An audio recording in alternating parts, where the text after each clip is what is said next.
senin üçün yaşayırdım.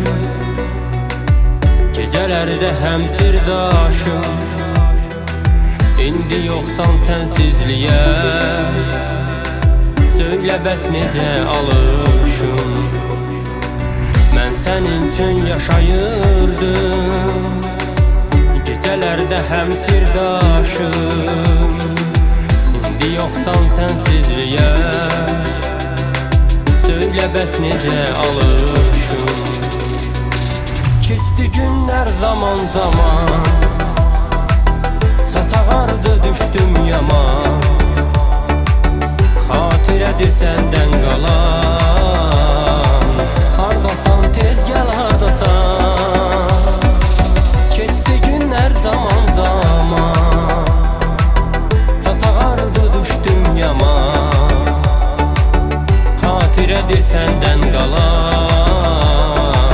hardasan tez gəl hardasan.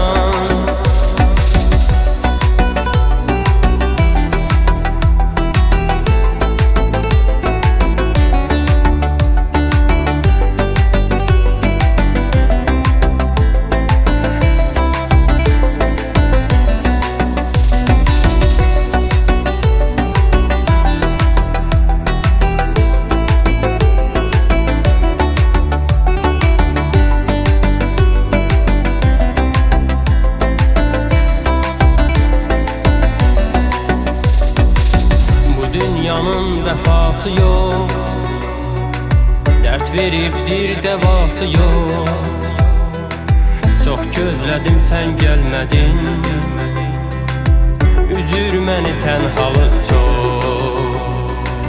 Bu dünyanın vəfası yox, dərd veribdir dəvası yox. Çox gözlədim sən gəlmədin,